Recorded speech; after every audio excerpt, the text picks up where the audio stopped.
ఉత్తర తెలంగాణ వరప్రదాయిని దేవాదుల ఎత్తిపోతల పథకంపై రాష్ట్ర ప్రభుత్వం స్పెషల్ ఫోకస్ పెట్టింది.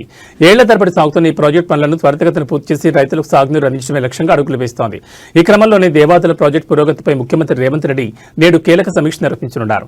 దేవాదుల ఎత్తిపోతల పథకం పనుల ప్రస్తుత పరిస్థితి మరియు పెండింగ్ పనులను వేగవంతం చేసి ఈ ఏడాది చివరికల్లా పూర్తి చేయడం, నీటిపారుదల శాఖ ఉన్నతాధికారులు మరియు ఇంజనీర్లు దేవాదుల ప్రాజెక్టు ఉమ్మడి వరంగల్, నల్గొండ మరియు కరీంనగర్ జిల్లాల రైతులకు ఎంతో కీలకం. అయితే కొన్ని సాంకేతిక కారణాలు, నిధుల కొరతల వల్ల పనులు నత్తనడకం సాగుతున్నాయి.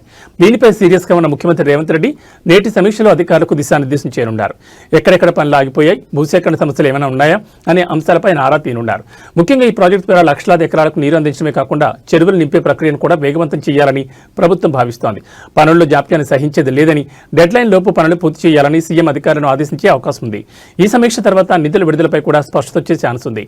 మూడవ దశ పనులు, ప్రస్తుత స్థితిగతులు, పెండింగ్ లో ఉన్న భూసేకరణ ప్రక్రియను పూర్తి చేయడం, బడ్జెట్ పరంగా పనులకు అవసరమైన నిధులపై చర్చ, ప్రాజెక్టులు పూర్తయితేనే గ్రామీణ ఆర్థిక వ్యవస్థ బలపడుతుందని నమ్ముతున్న ప్రభుత్వం దేవాదుల విషయంలో పకడ్బందీ ప్రణాళికతో ముందుకు వెళ్తోంది.